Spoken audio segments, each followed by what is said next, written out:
Bueno, muy buenos días para todos. Creo que vamos a dar inicio a esta clase espejo. Espero que se encuentren pues muy bien. Y un saludo pues para todos. No sé si me están escuchando, si me están viendo. Sí le he escuchado, igualmente se mira la cámara. Buenos días, bueno, sí le muchas escuchamos, gracias. doctor. Ok, gracias. Bueno, entonces en este momento voy a darme como un tiempo para hablar acerca de lo que son las clases de espejo y posteriormente ya me voy a presentar y vamos a hablar pues acerca del tema de esta clase. Entonces, primero que todo, pues ustedes reciban un cordial saludo de parte de la Universidad Cooperativa de Colombia del Campus Pasto. En nombre de la Facultad de Odontología se extiende un agradecimiento a la Universidad del Salvador para unirse en estas clases de espejo. Teniendo en cuenta que las clases de espejo se definen como un recurso académico en la cual usamos una plataforma digital compartida entre profesores y estudiantes de 2 o más universidades extranjeras, ¿cierto? Con el fin de participar en un desarrollo sincrónico y asincrónico de un curso completo o de una sesión de un curso, que es lo que estamos haciendo pues en este momento, ¿cierto? Una sesión de un curso. Como resultado del desarrollo de esta experiencia, pues el autor, el que dicta la clase, digamos, afirma la oportunidad de fomentar ese trabajo en equipo, el liderazgo, el empoderamiento y el desarrollo personal de los estudiantes. Pues esto es algo que a través de las redes sociales instauradas con nuestros pares nos permite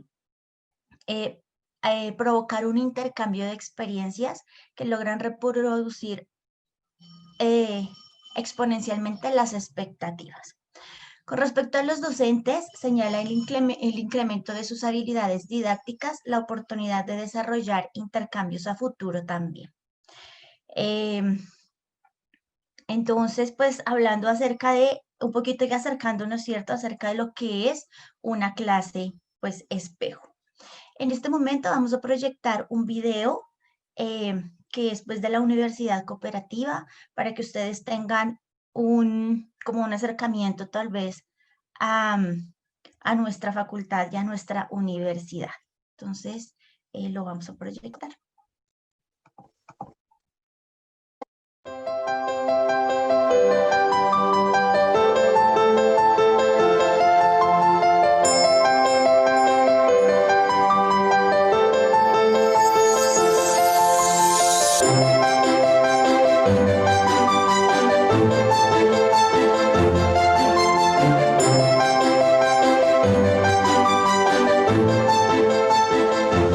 Estudia en la única facultad de odontología acreditada en alta calidad de la región. En la Universidad Cooperativa de Colombia encontrará la oportunidad de aprender, experimentar y soñar.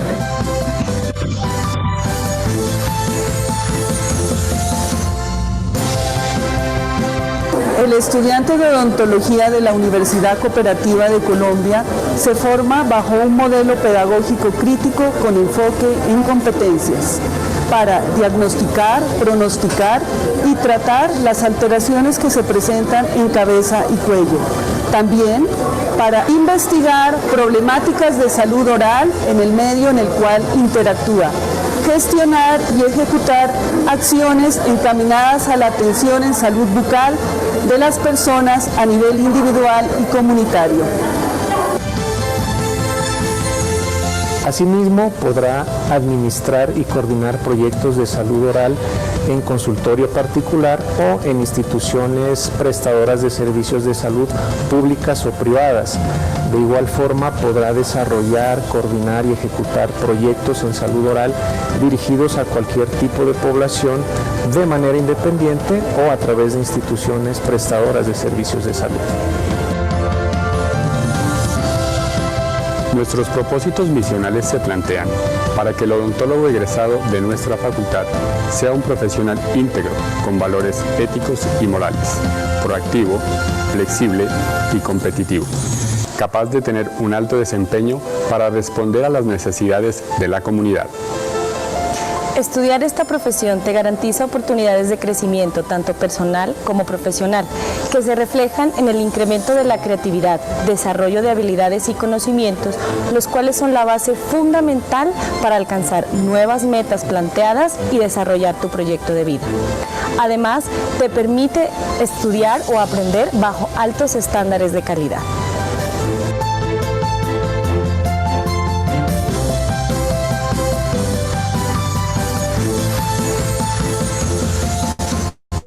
Contamos con docentes idóneos y con excelente trayectoria tanto docente como profesional. También con un grupo de investigación en odontología, GIOT, categorizado en B por Colciencias, además de semilleros de investigación, para fortalecer la generación de nuevos conocimientos relacionados con la odontología. La práctica se efectúa en diferentes ambientes de aprendizaje a través de los cuales adquirimos conocimientos y habilidades. Laboratorios de ciencias básicas, de yesos y ceras, de simulación y rayos X. También la clínica odontológica que cuenta con una excelente dotación de equipos y tecnologías para el desarrollo de competencias. En la facultad nos formamos como profesionales comprometidos con las problemáticas sociales de la comunidad, gracias a diferentes actividades que están enfocadas a fortalecer la promoción y prevención en salud oral. Por ello, somos capaces de aportar con nuestro conocimiento para mejorar la calidad de vida de los demás. La universidad te abre las puertas para movilidad nacional e internacional mediante convenios de cooperación con otras universidades y facultades de odontología. Tendrás la oportunidad de conocer otras culturas y abrir tus fronteras a través de una experiencia única como estudiante. La Universidad Cooperativa de Colombia, sede Pasto, te ofrece las especializaciones en ortodoncia, especialización reconocida por CESCO, el Consejo de Educación de la Sociedad Colombiana de Ortodoncia. También tenemos especializaciones en endodoncia y periodoncia. Son programas de alta calidad. No es necesario que te desplaces a otra región del país para que cumplas tus aspiraciones como especialista.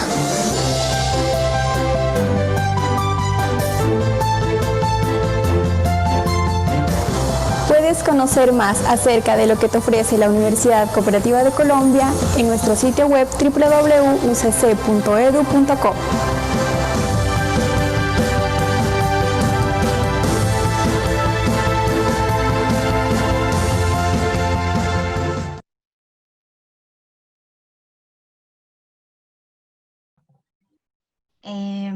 Bueno, espero que hayan podido como pues acercarse un poquito a lo que es la Universidad Cooperativa y más lo que es nuestro campus Pasto, pues como con todos los servicios que ofrece en el área de la odontología.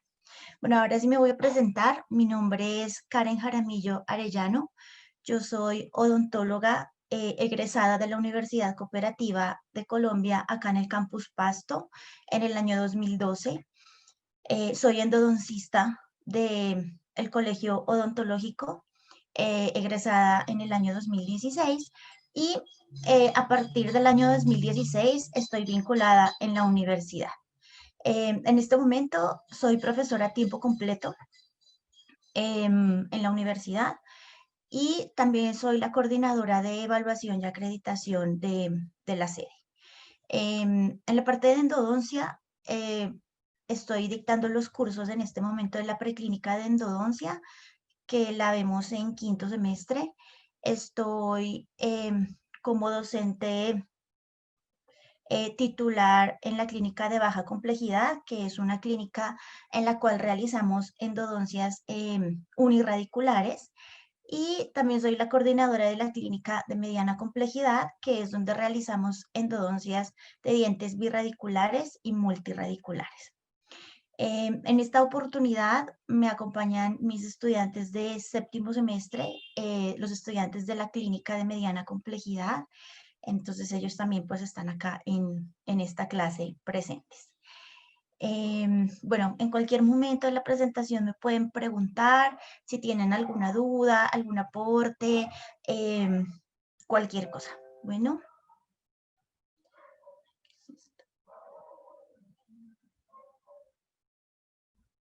Bueno, voy a entonces a compartir mi pantalla.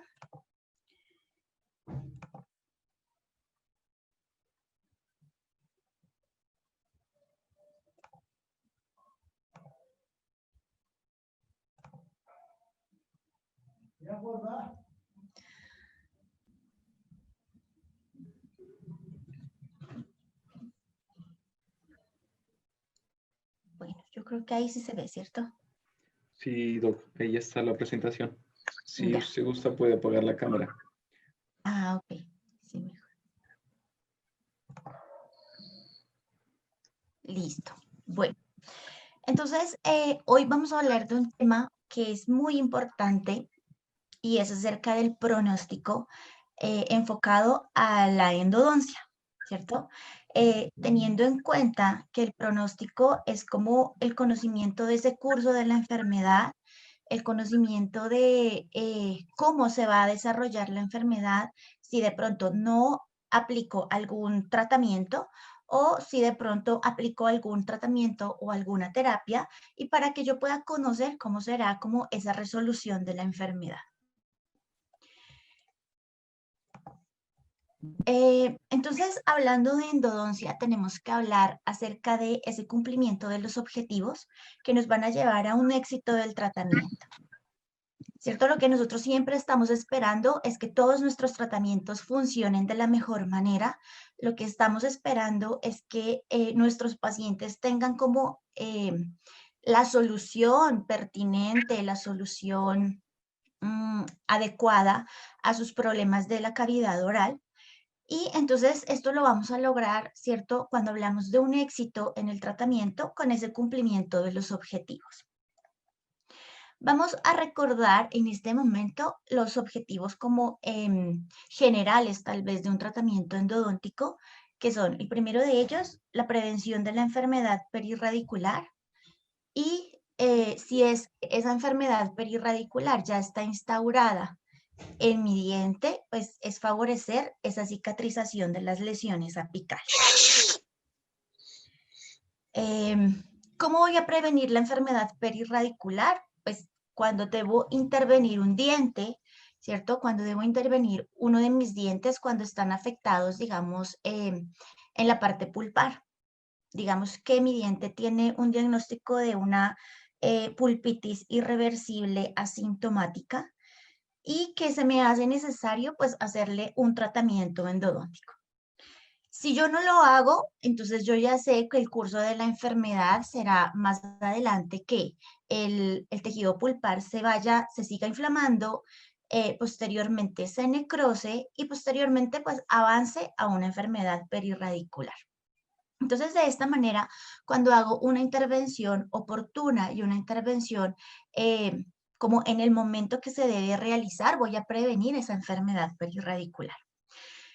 Y habrá dientes que ya me presenten otra condición, que es como cuando ya la enfermedad está instaurada.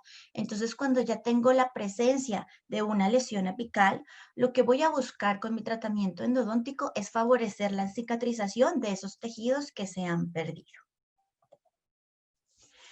Bueno, vamos a hablar un poquito entonces de éxito, porque cuando se habla del pronóstico del tratamiento, debemos tener en cuenta como ese éxito de los tratamientos.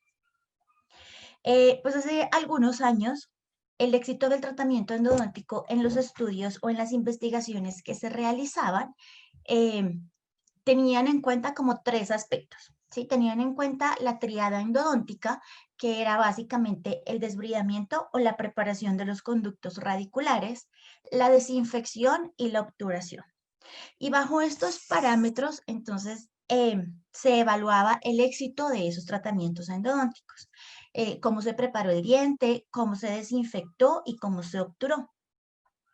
Bueno, más adelante entonces ya se empezaron a dar cuenta que hay otros factores que se deben tener en cuenta para hablar de ese éxito del tratamiento y que había otros factores que estaban involucrados en ese éxito del tratamiento endodóntico. Entonces, ahora hablamos de esos factores como son el diagnóstico, ya que ya lo vamos a ver más adelante, ya que no es lo mismo que yo trate un diente que tiene una pulpa vital a un diente que tiene, digamos, una pulpa necrótica o una enfermedad perirradicular. El conocimiento de la anatomía y la morfología, esto es algo pues muy importante, porque si yo no tengo claro, por ejemplo, que en un diente, en un primer molar superior, yo tengo que, ya es mandatorio, ¿cierto?, buscar el cuarto conducto, y si yo no lo tengo claro que se me puede presentar en este diente ese cuarto conducto, pues no lo voy a buscar, ¿verdad? Entonces, esto puede ser una causa de un fracaso. Si yo no tengo claro que, por ejemplo, en los segundos molares inferiores se me puede presentar una variación anatómica de un conducto en C, pues si no lo tengo claro, tal vez no lo voy a tratar de la manera que requiere mi diente. Entonces, ese conocimiento de la anatomía y la morfología es muy importante para que podamos hablar de un éxito o de un buen pronóstico después de un tratamiento endodóntico.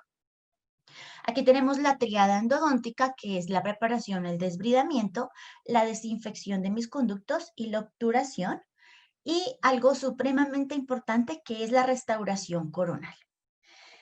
La restauración coronal es algo muy, muy importante. Entonces, como que yo siempre a mis estudiantes yo les digo, el tratamiento queda terminado cuando el diente está restaurado.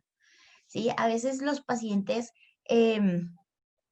de pronto piensan que cuando ya se realizó el tratamiento endodóntico y uno termina ya obturando esos conductos radiculares, ya es suficiente, ya ahí se terminó. Pues bien sabemos que si nosotros dejamos simplemente un cemento temporal o algo que no sea definitivo, pues los conductos se pueden contaminar. Y pues esto va a hacer y va a conllevar a mi paciente a que tenga un tratamiento adicional, a que tenga unos gastos de dinero, digamos, adicional, tiempo, disponibilidad, y pues no es lo que queremos, ¿cierto? Entonces la restauración coronal sí juega un papel muy importante cuando hablamos acerca del pronóstico de estos dientes. Bueno. Cuando hablamos de éxito, entonces, generalmente siempre a nuestros pacientes realizamos un control, ¿sí? Después de hacer un tratamiento endodóntico, lo ideal es que yo pueda llamar a mi paciente a los 3 o 4 meses para realizarle un control. ¿Qué consiste en? Pues primero en hacer otra vez como la anamnesis, ¿cierto? Preguntarle a mi paciente si ha tenido alguna molestia, algún dolor, si se le ha inflamado la encía, si de pronto le ha aparecido alguna fístula, si puede realizar como sus funciones de la mejor manera o de la manera correcta y adecuada. También hacemos una examinación clínica con las pruebas clínicas y también una exploración radiográfica.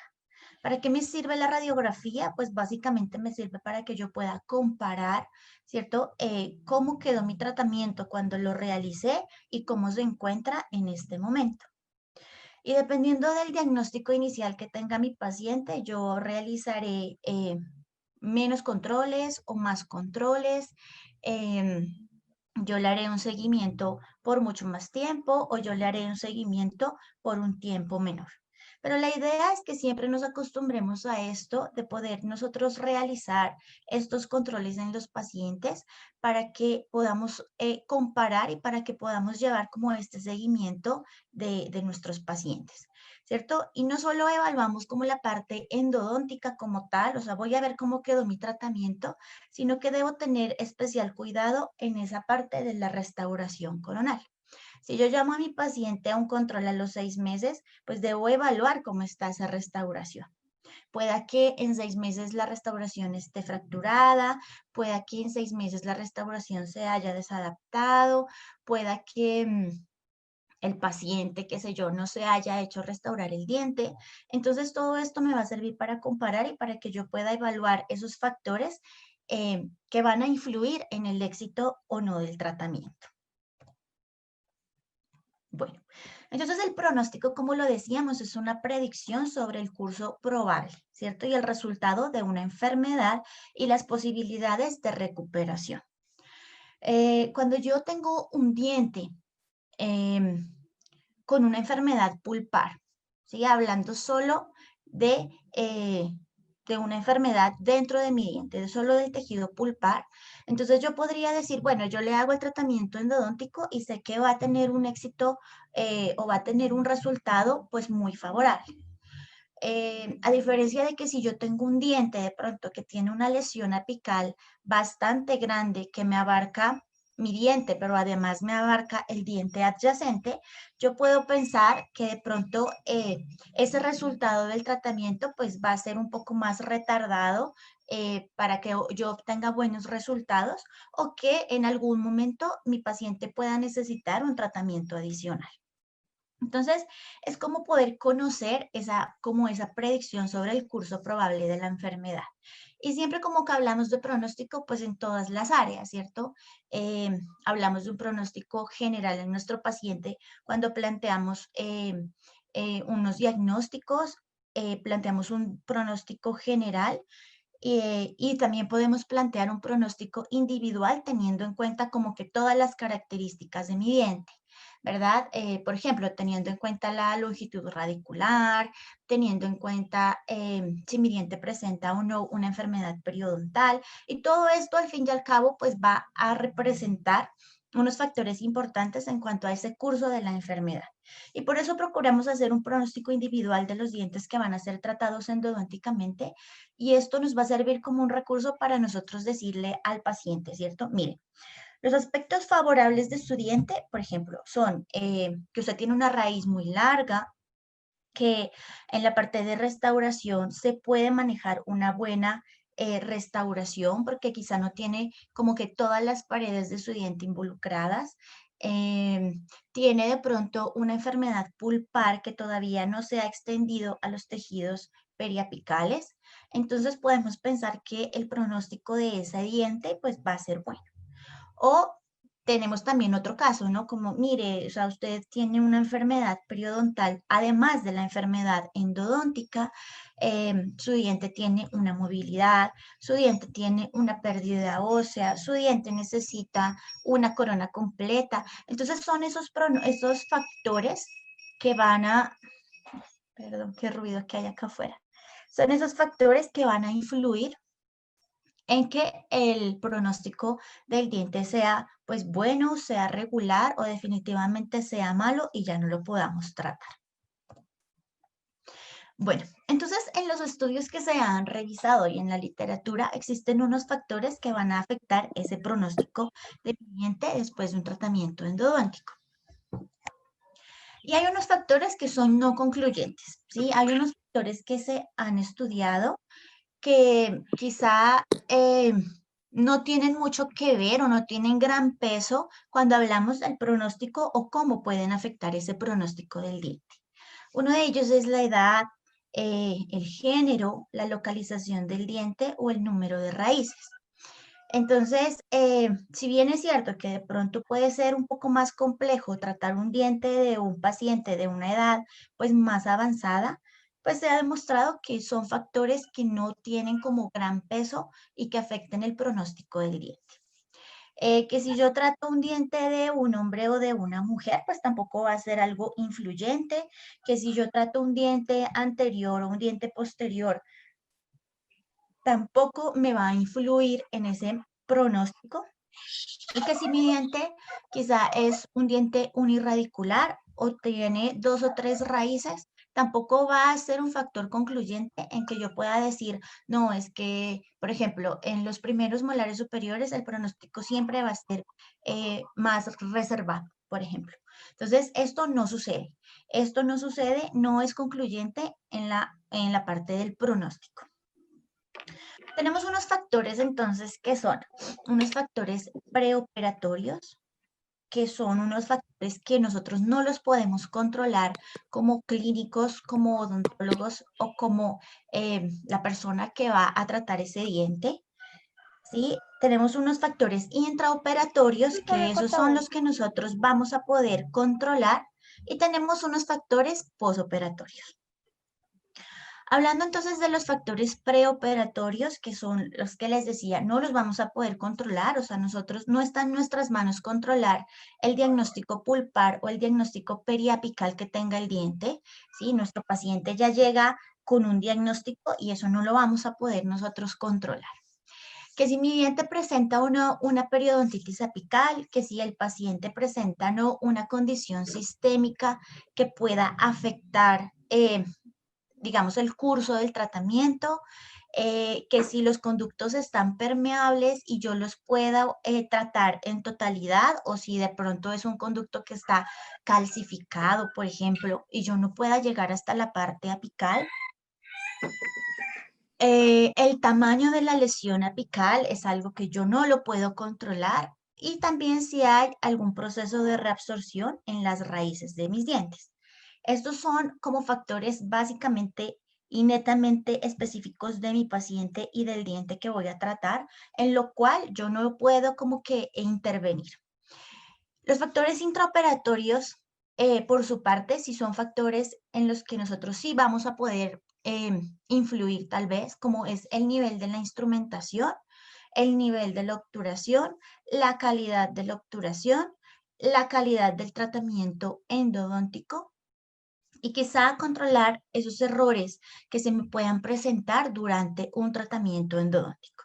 Entonces yo puedo controlar de pronto que yo no ponga mucho cuidado y quizá cause una perforación, que yo desvíe el foramen apical normal de mi diente hacia otro lado, que me suceda algún bloqueo del conducto radicular, que, no sé, forme un escalón. Estos son cosas que yo sí las puedo controlar y que debería, de hecho, controlarlas, poniendo pues como mucho cuidado, haciendo, ¿cierto?, una examinación de mi diente y teniendo en cuenta la complejidad que voy a tener quizá al realizar el tratamiento. Y hablando de los factores posoperatorios, pues tenemos la restauración coronal. ¿Sí? La calidad de esa restauración, y por esto era que yo les decía, o sea, hacemos controles y en los controles debemos tener también como especial cuidado en esa calidad de la restauración coronal. Bueno, entonces hablamos de unos factores no concluyentes que afectan o que puedan afectar el pronóstico, y estos que están aquí en esta lista son unos factores sí concluyentes.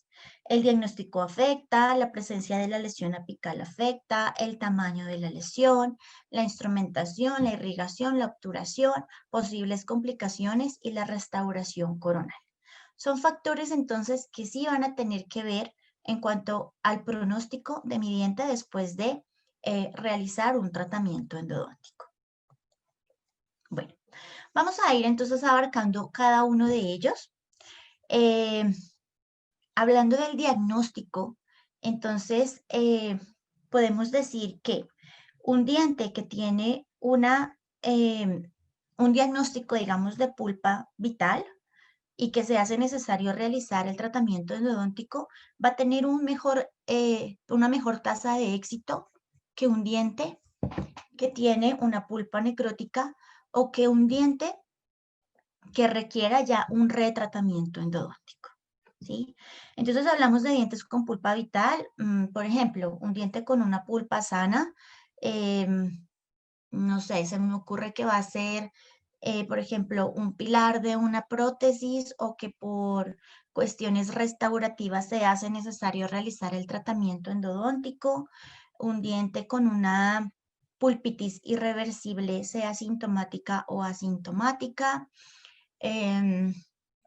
un diente tal vez con una reabsorción interna, ¿cierto? Esos dientes que tienen todavía la pulpa vital, que hablamos tal vez de un proceso inflamatorio de la pulpa. Tenemos también los dientes con pulpa necrótica, y acá pues ya nos abarca toda la parte de la enfermedad perirradicular también, ¿cierto? La periodontitis apical sintomática o asintomática, el absceso apical crónico, el absceso apical agudo, donde pues ya el diagnóstico sí va a influir también en ese éxito o no de mis tratamientos. Y hablamos como tercer grupo, sobre todo en este estudio, de los dientes que requieren retratamiento endodóntico. Entonces, digamos, hicimos un tratamiento endodóntico y la endodoncia fracasó. Fracasó quizá porque, digamos, el paciente no se hizo la restauración. Entonces, el diente fracasó. Se hace necesario entonces retirar como todo el material que está dentro de las raíces y volver a hacer todo el proceso de desinfección, de instrumentación y de obturación. Y esto también pues puede afectar las tasas de éxito de mi tratamiento. En este estudio, este estudio es del año 2019, en el cual se realizó como el control o la revaloración de un total de 1.216 dientes. Ellos dividieron en 3 grupos, teniendo en cuenta el grupo 1, los dientes con pulpa vital, el grupo 2, los dientes con pulpa necrótica, y el grupo 3, los dientes que requerían retratamiento endodóntico. Y en la tabla nosotros podemos observar esa tasa de éxito y fracaso que obtuvieron los dientes, ¿sí? Teniendo en cuenta que en el grupo 1, los dientes con pulpa vital, el éxito fue de un 99.4%. Sí, o sea, de cada 100 dientes, pues 99 o un poquito más tuvieron éxito. En el grupo 2, disminuyó a un 98.6%. Y en el grupo 3 disminuyó a un 95.6%. Entonces, para que podamos tener en cuenta que el diagnóstico sí afecta el pronóstico de mis dientes, ¿cierto? Cuando hablamos de un diagnóstico de una inflamación pulpar o de un diente con pulpa vital, pues no me estoy enfrentando a muchas especies bacterianas, no me estoy enfrentando a colonias bacterianas, no me estoy enfrentando a biofilm que se puede haber formado en los conductos y que me estén afectando como que todas las partes del conducto radicular, sino que tal vez me estoy enfrentando como a esa inflamación pulpar que debo tratar. A diferencia de que cuando ya tengo un diente con una pulpa necrótica, cuando el conducto se me convierte, ¿cierto?, en un reservorio de bacterias. Entonces, las bacterias empiezan a modificar el ambiente de esos conductos radiculares, las bacterias empiezan a asociarse entre ellas y se me va a hacer mucho más difícil que yo con mis técnicas de irrigación o desinfección pueda lograr como una desinfección completa. ¿Sí? Y si nosotros recordamos cómo es el sistema de conductos radiculares, cuando mis dientes tienen conductos accesorios, conductos laterales, conductos delta apicales o muchas irregularidades, pues en cada una de esas irregularidades pueden estar albergadas muchas especies bacterianas, una gran cantidad de bacterias y microorganismos que algunas veces no voy a poder limpiar completamente mis conductos radiculares. Y esto se me hace pues mucho más difícil al poder tratar y por esto el diagnóstico es muy influyente en la parte del pronóstico o el éxito del tratamiento. Y más aún esos dientes que requieren retratamiento endodóntico, ¿sí? Puede ser que mi fracaso endodóntico fue porque unas bacterias se quedaron dentro del conducto. Puede ser que mi tratamiento fracasó porque unas bacterias llegaron y colonizaron después el conducto radicular, pero estas generalmente son bacterias que son muy resistentes a la parte de desinfección y a la instrumentación. Son bacterias que no necesitan como muchos nutrientes, digamos, o alimento para ellas poder sobrevivir. Entonces, como que se adaptan a esas condiciones adversas del ambiente y esto puede ser pues mucho más difícil que poderlas erradicar de mis conductos radiculares. Entonces, miramos acá que la parte del diagnóstico es muy importante en el pronóstico de mis dientes, ¿sí? Este es otro estudio, pues, donde se concluyó que el pronóstico era mejor cuando el paciente tenía una pulpitis irreversible preoperatoria a que si el paciente tenía una periodontitis apical. ¿Cierto? Entonces, toda la parte de microbiología y toda la parte bacteriana, pues iba a jugar como un papel muy importante en que el pronóstico pueda disminuir. Bueno, vamos con el segundo aspecto que es la presencia de lesión apical y esto está pues básicamente muy relacionado con el pronóstico. ¿cierto? Este es un estudio muy viejo, pero es un estudio clásico de la endodoncia.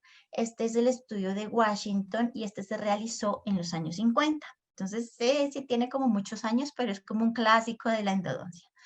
Entonces, en este estudio se encontró que el fracaso, ellos también estudiaron como los factores de fracaso en los dientes. Es un estudio muy grande que abarcó muchos estados, valga la redundancia, de Estados Unidos, donde se hizo como una valoración de los dientes que habían tenido tratamiento endodóntico. Entonces ellos encontraron que el 9.7% de esos fracasos endodónticos se debía a la presencia de la lesión apical. Entonces acá miramos lo mismo, ¿no? O sea, es mucho más fácil que yo trate un diente sin lesión porque no me estoy enfrentando quizá a muchos microorganismos, a que yo trate un diente con lesión. Además que cuando hago un tratamiento endodóntico, perdón, en un diente con lesión, pues lo que yo voy a tratar es dentro del diente, ¿cierto? Y esperando que con el selle que yo realice con la obturación final, pues las bacterias no puedan pasar ni del conducto radicular hacia los tejidos periapicales, ni de los tejidos periapicales hacia el conducto radicular y que de pronto causan una reinfección. Entonces, eso es lo que yo espero, que con lo que yo trato dentro de mi raíz, se empiecen a curar o a sanar los tejidos que están por alrededor de ese ápice radicular. Entonces, por esto también se hace mucho más complejo. Este es otro estudio donde ellos encontraron que los dientes con lesión apical tuvieron un éxito del 76% y los dientes que se habían tratado que no tenían lesión apical tenían un éxito del 92%. Este es otro estudio, también son unos estudios muy importantes en la endodoncia, los estudios de Toronto. Estos estudios están realizados en varias fases y también se hace como una evaluación prospectiva de ese éxito del tratamiento.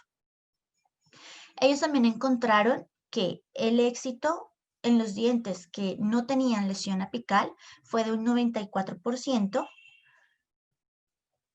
Y los dientes que tenían lesión apical disminuyó a un 79%. Esto me quiere decir que aproximadamente de cada 10 dientes que tienen lesión apical, 2 pueden fracasar. Y esto es la parte como de hacer conciencia también a los pacientes, ¿no? O sea, esto es algo también como que nosotros recalcamos mucho.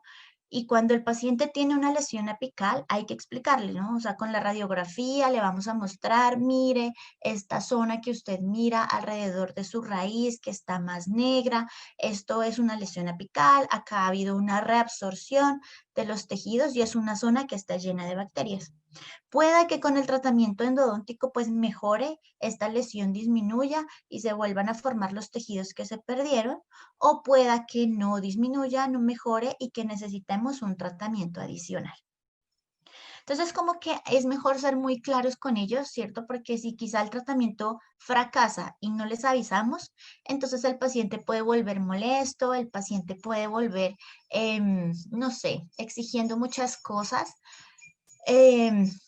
O esto molesto. A diferencia de que si nosotros advertimos al paciente y le decimos posiblemente vaya a necesitar un tratamiento adicional, pues el paciente ya va a estar como con claro conocimiento de que si fracasa ya él se le había advertido, ¿cierto? Y esto es parte de los factores, como hablábamos, que no los podemos controlar.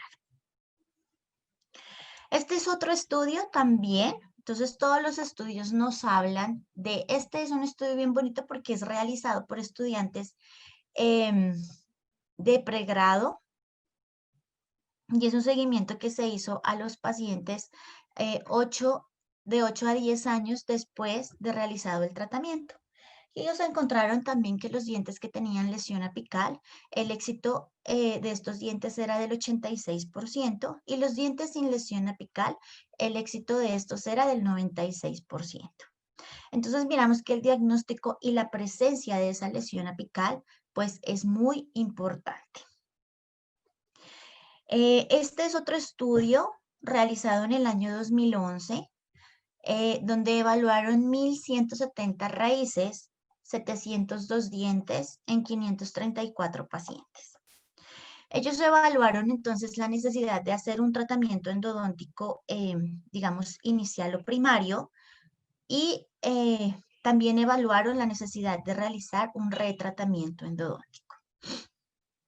Ellos evaluaron entonces la presencia o ausencia de signos y síntomas clínicamente, y también evaluaron radiográficamente como la reparación quizá completa de la lesión apical o una reparación incompleta, o cuando se habla ya de un fracaso donde de pronto el paciente tiene signos y síntomas, dolor a la percusión y la lesión, por ejemplo, aumentó de tamaño, o la lesión apareció y el diente no tenía lesión, o la lesión no ha disminuido de tamaño.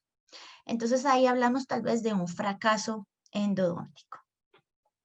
Y se encontró que las raíces con lesiones apicales preoperatorias se asociaron con un 4.9% menos de probabilidades de éxito del tratamiento. Entonces vemos como que la literatura respalda mucho esto, ¿cierto? Y la presencia de lesión apical siempre va a disminuir ese éxito o ese pronóstico de mis dientes después de un tratamiento endodóntico. Entonces hay que tener en cuenta también la respuesta del paciente, pueda que pues las lesiones cicatricen muy bien, el paciente no presente ninguna sintomatología, pero sí tenemos que tener en cuenta que esa lesión apical afecta el pronóstico de los dientes. Bueno, vamos a hablar entonces ahora del tamaño de la lesión. Cierto que el tamaño de la lesión apical pues está muy relacionado también con el número de microorganismos que pueden albergar esas lesiones apicales. Si yo tengo un recipiente muy pequeño, pues voy a poder poner quizá una poca cantidad de cosas, a que si yo tengo un recipiente muy grande, pues es obvio que voy a poder colocar muchísimas más cosas y elementos en ese recipiente más grande. Las lesiones apicales es igual, ¿cierto? Si yo tengo una lesión pequeña, pues voy a tener como menor cantidad de microorganismos y bacterias dentro de esa lesión apical. Y si yo tengo una lesión muy grande, como las que ustedes ven en las imágenes de la izquierda, pues voy a tener una gran cantidad de bacterias y de microorganismos. Y lo que hablábamos, ¿cierto? Entonces, hacemos un tratamiento dentro del conducto radicular, esperando que se sanen los tejidos que están por fuera. Entonces, cuando yo veo una lesión de este tipo, voy a tener que explicarle a mi paciente que ha habido una gran pérdida de los tejidos y que lo más seguro es que él vaya a necesitar más adelante un tratamiento adicional como una cirugía apical. Entonces, esto es lo que abarca el tamaño de esa lesión. Entonces, entre más pequeña sea la lesión apical, la literatura me reporta pues que el pronóstico va a ser mejor. Y las lesiones óseas que son muy grandes, pues muestran una frecuencia menor de regeneración completa o de reparación completa que las lesiones más pequeñas. ¿Sí? Entonces voy a necesitar mucho más, digamos, el trabajo de las células, de factores de crecimiento y de todos los mecanismos que están como influyendo en que se pueda lograr esa reparación de las lesiones.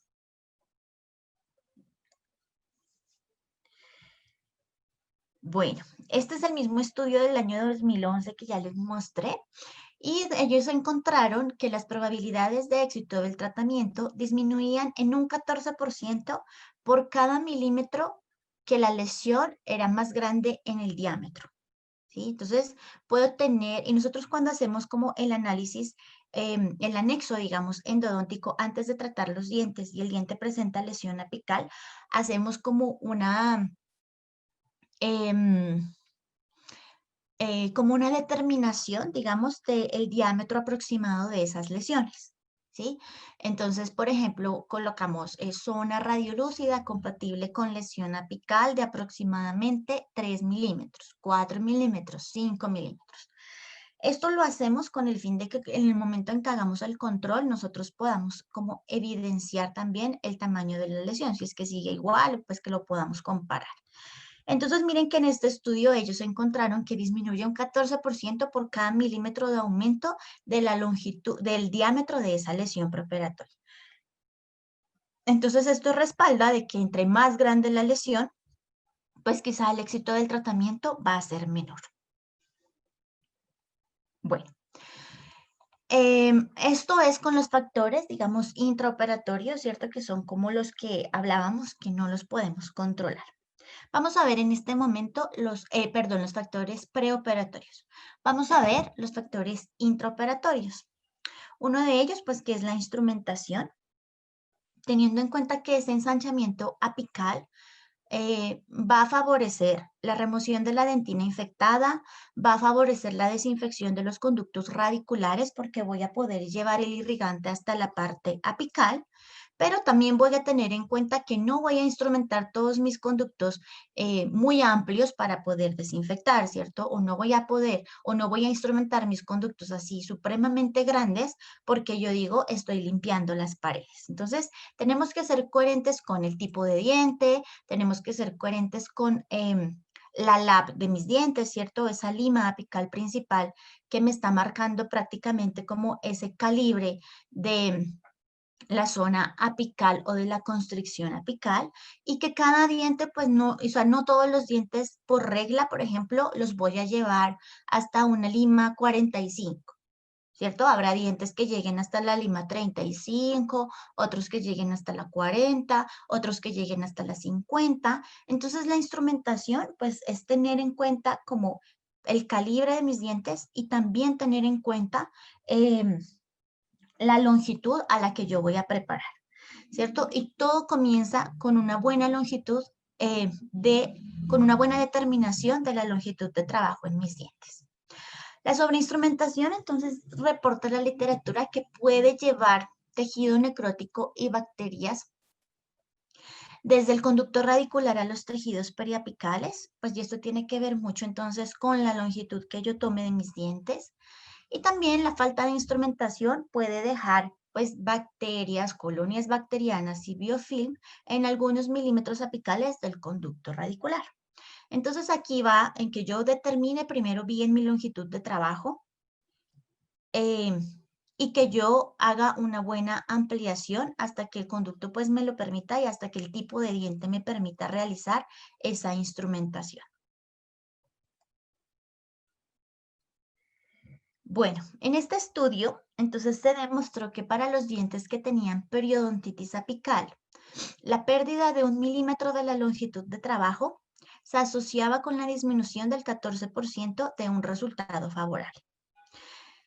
Entonces, como que al determinar esa longitud de trabajo, pues debemos tener en cuenta también el diagnóstico del diente, ¿cierto? Nosotros acá manejamos una longitud de desde el ápice radicular de 0.5 a 1 milímetro si el diente se encuentra vital, y dejamos la obturación a ras, o sea, a 0 milímetros que coincida con el ápice radiográfico si el diente tiene una lesión apical. Esto con el fin, pues, de poder realizar un selle hermético, ¿cierto?, de todo el conducto radicular hasta la parte apical. Y que no se me queden de pronto milímetros sin poder instrumentar, sin poder desinfectar y sin poder obturar esos conductos radiculares. Entonces la instrumentación pues es muy importante en la parte del pronóstico también. La irrigación. La irrigación es algo también como muy importante, ¿cierto? Un paso como decisivo, un elemento supremamente importante en el éxito de los tratamientos. La irrigación no la podemos ver en una radiografía, la irrigación no la podemos ver clínicamente. La irrigación es como mucho de conciencia quizás, ¿verdad?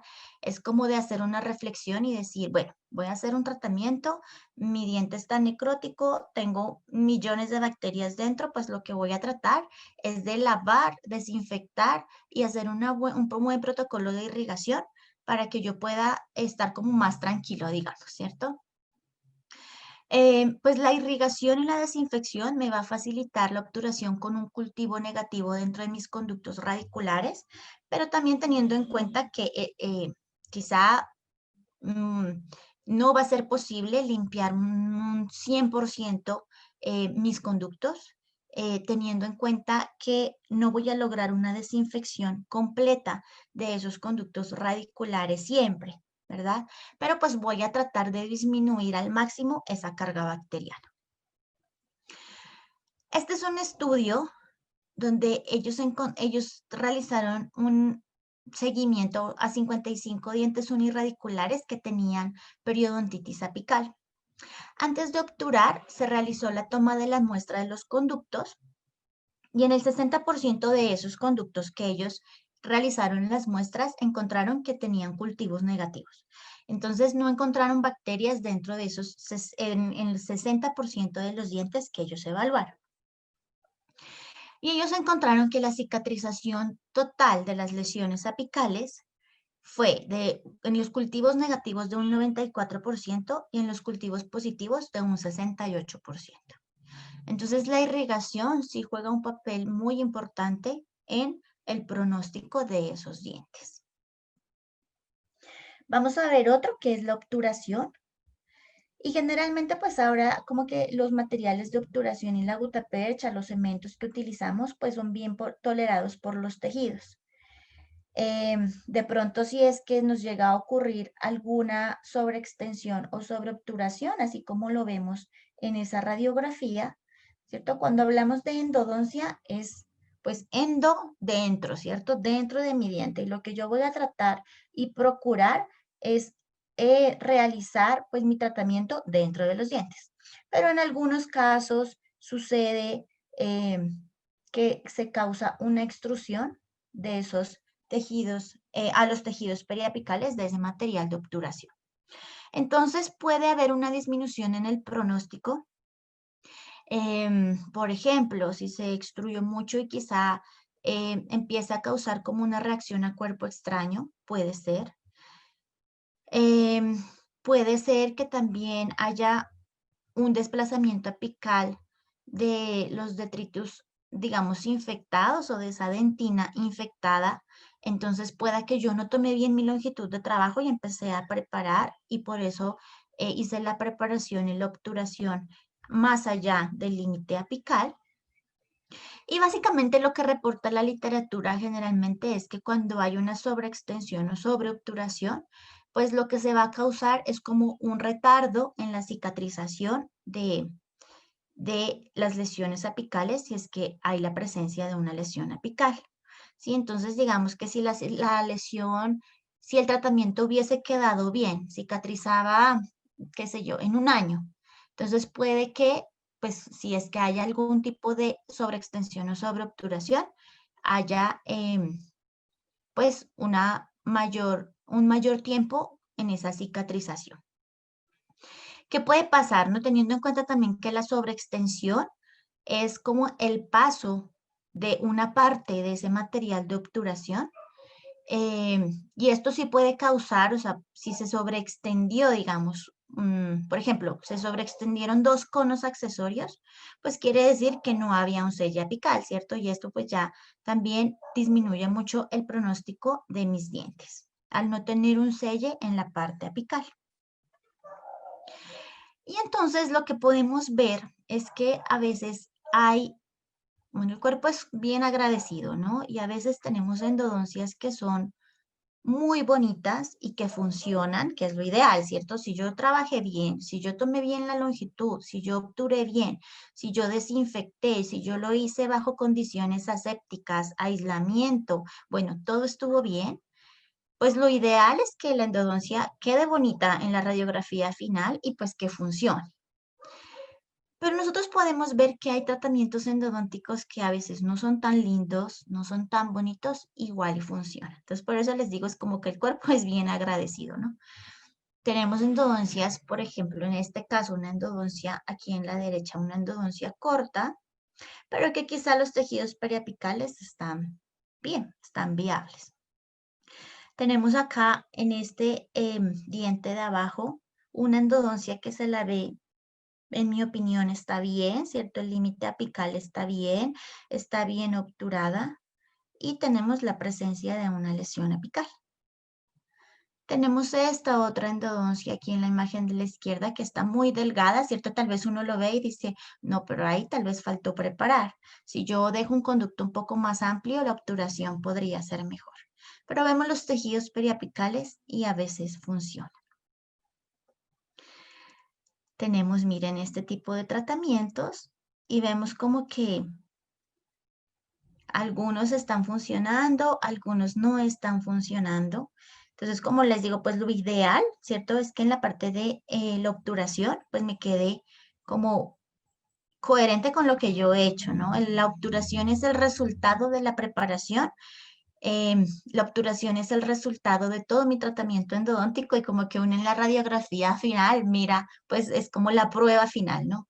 La prueba final de cómo preparé, la prueba final de cómo instrumenté y yo lo veo en la obturación.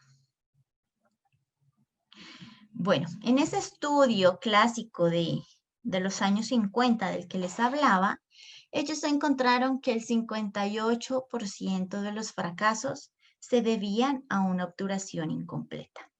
Entonces fue como el factor más frecuente que ellos encontraron de esos fracasos endodónticos y que se debían a esa obturación incompleta. Entonces llámese obturación incompleta una subobturación, ¿cierto? Que estoy obturando y me quedó corta la obturación. Llámese una obturación incompleta una obturación con vacíos. Llámese una obturación incompleta el dejar tal vez un conducto sin el relleno. Y ese, o sea, miren que es más de la mitad de los dientes que fracasaron fueron por esto. Entonces hay que tenerle pues mucho cuidado a esos factores que nosotros sí podemos controlar. Este estudio ya se los había mostrado. Este es las endodoncias que realizaron unos estudiantes de pregrado y que les hicieron seguimiento a los pacientes. Y ellos encontraron que el pronóstico y el éxito del tratamiento endodóntico fue mejor en los dientes que tenían la obturación entre 0 milímetros y 2 milímetros del ápice radicular.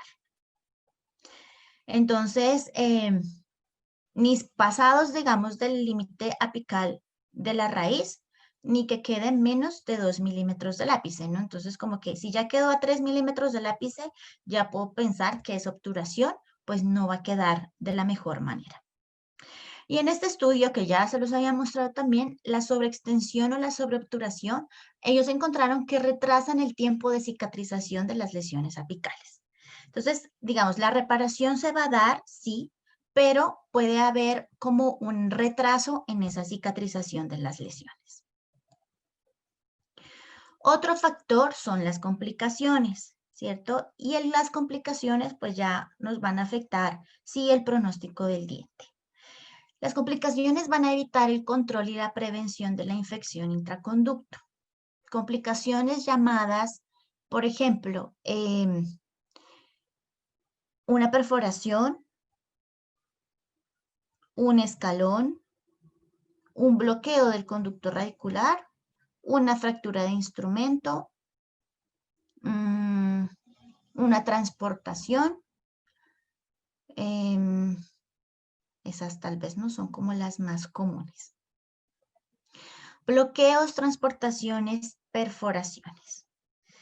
Y a veces lo que pues frecuentemente se causa, tal vez digamos es una perforación. Pueden haber perforaciones durante el acceso endodóntico, pueden haber perforaciones durante la instrumentación o pueden haber perforaciones cuando terminé la endodoncia tal vez y voy a desobturar para poner un núcleo o un poste intrarradicular y en ese momento se puede causar una perforación. Pues básicamente va a depender, digamos, el éxito de esos dientes de la localización de la perforación, del tiempo entre que yo cause tal vez la perforación y me demore en reparar la perforación, el tamaño del defecto, la biocompatibilidad de los materiales y la capacidad de selle. Pues al final nada va a poder reemplazar los tejidos que se pierden, ¿cierto? Los tejidos naturales que se pierden. Sin embargo, pues hay muchos materiales que nos pueden ayudar a sellar estas perforaciones, porque pues ninguno estamos exentos de que nos llegue a suceder algún tipo de estas complicaciones. ¿Sí? Ninguno estamos exentos de que durante el acceso angule mal la fresa y entonces cause una perforación. Ninguno estamos exentos de que calcule mal la longitud de trabajo y pues perfore el ápice, por ejemplo, o de que posteriormente a una transportación siguió una perforación. Pues no es lo ideal, pero pues nos puede suceder, ¿cierto? No es lo ideal, pero nos puede pasar. Nosotros más aún en este momento estamos teniendo como especial cuidado en la parte del acceso endodóntico, porque nosotros en nuestra universidad realizábamos cavidades sin aislamiento. Hasta antes de la pandemia realizábamos cavidades sin aislamiento.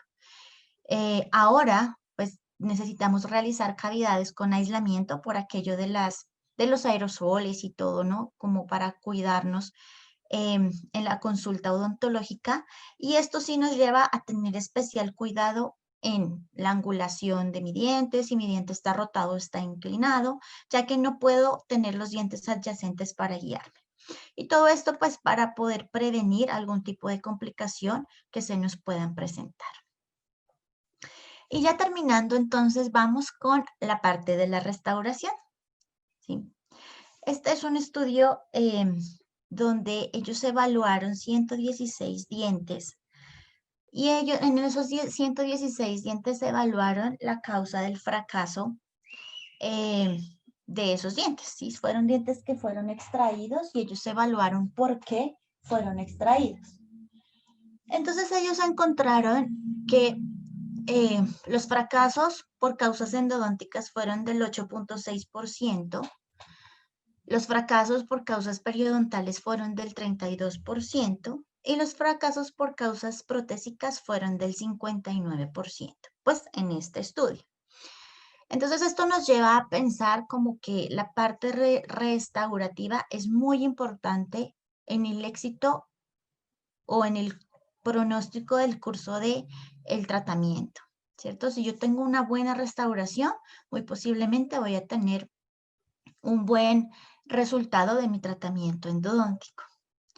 Y este es otro estudio, es viejito, pero este también es bien bonito porque ellos hicieron como una relación entre la calidad de la restauración y la calidad de la endodoncia. Ellos evaluaron 1010 dientes que estaban restaurados ya definitivamente. Y como les digo, hicieron esa relación entre la calidad de la restauración y la calidad de la endodoncia.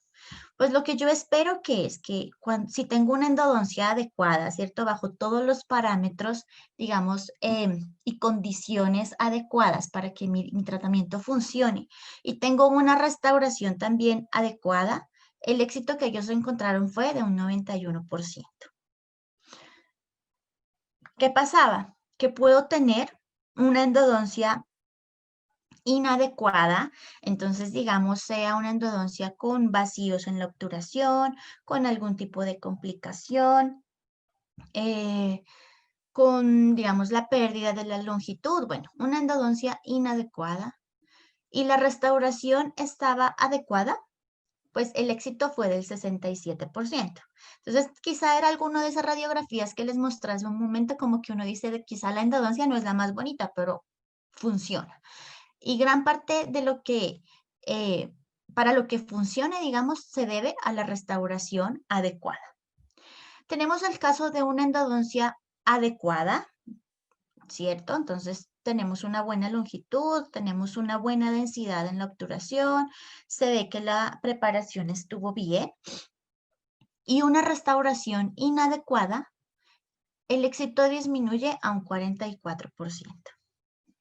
Y pues ya tenemos el peor de los casos, ¿cierto? Una endodoncia inadecuada con una restauración inadecuada, el éxito fue del 18%.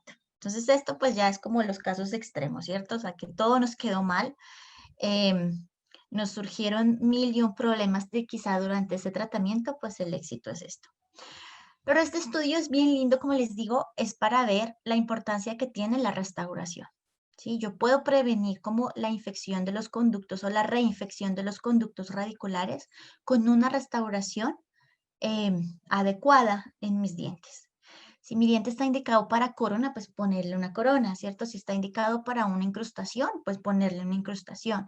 Si la cavidad está subgingival, pues hacerle quizá un alargamiento de corona para que yo pueda tener un buen sello de la restauración.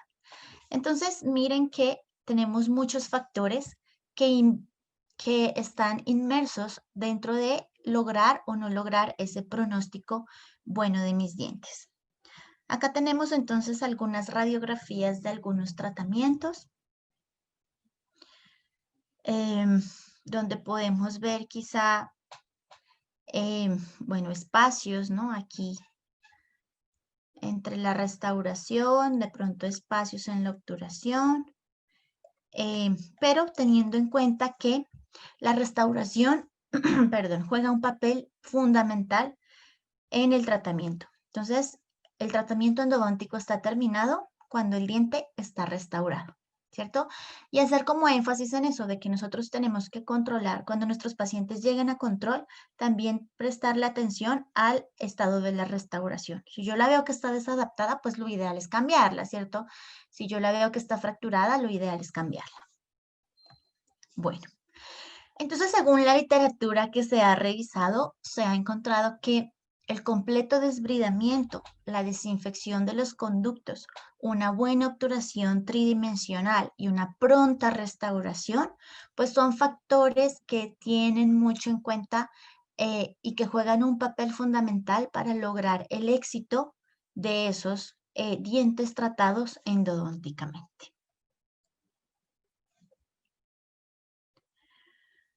En este estudio viejito clásico que les mostré, hay una frase y es esta que dice: dientes mal obturados suelen estar mal preparados. Al final, como les decía, la prueba final es como cuando uno toma la radiografía, la última radiografía de su diente, y donde la obturación me está mostrando cómo preparé, la obturación me está mostrando cómo limpié y la obturación me está mostrando pues cómo terminé mi tratamiento endodóntico, ¿no? Entonces, al final, nuestra endodoncia o el tratamiento endodóntico es algo secuencial, ¿cierto? Desde el diagnóstico debo prestar mucha atención para que yo sepa a qué me estoy enfrentando.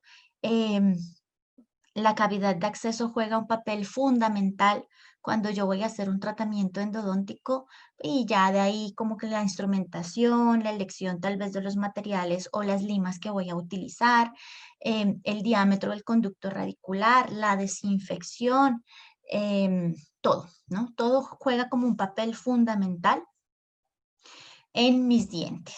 Muchos de los factores entonces pronósticos en la terapia endodóntica pueden ser manejados por profesionales a través de una evaluación cuidadosa de los factores de riesgo y la ejecución de una planificación adecuada del tratamiento.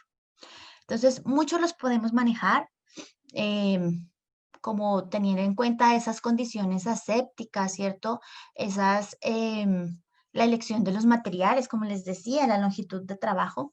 Otros que no los podremos manejar y que tenemos que tener como también pues no nos podemos creer como que los superhéroes y garantizar nuestros tratamientos, sino que hay que ser muy claros con nuestros pacientes, y si encontramos alguna condición que no la podemos manejar, alguna condición que sabemos que nos va a afectar como ese pronóstico, hay que mencionarlo, ¿cierto? Y hay que decirlo.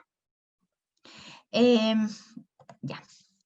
Entonces, pues eso era lo que yo les quería compartir. No sé si tengan alguna duda, alguna pregunta, algún comentario. ¿Quedó todo claro?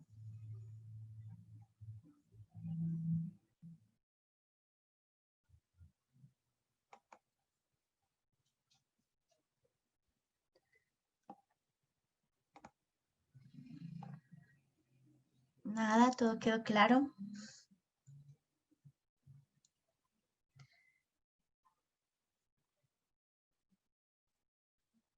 Bueno, entonces creo que no siendo más, pues yo me despido. Muchas gracias a todos por su asistencia. Espero que pues les haya quedado claro parte o esta clase que vimos hoy. Y ya, pues muchas gracias. Ay, que tengan un feliz día. Muchas Em, gracias, doctora. muchas Muchas gracias. gracias. Le saluda el doctor Luis Regalado de la Universidad Salvadoreña Alberto Maferrer. Ah, ¿cómo está? Mucho gusto. Mucho gusto. Agradecerle por su ponencia, muy interesante, muy enriquecedora para nuestros estudiantes y muy buen consejo lo que usted dice, un diente no está terminado hasta que está restaurado. Ujú. Muchas veces nos preocupamos más por la endodoncia, pero no nos preocupamos por el futuro de ese diente y es una gran responsabilidad no solo hacer la endodoncia, sino que preocuparse por el pronóstico a largo plazo de ese diente, que pueda permanecer en boca lo más que se pueda. Así que muchas gracias nuevamente por su ponencia, muy interesante. Bueno, no, con mucho gusto y gracias por su asistencia. Que pasen un feliz día.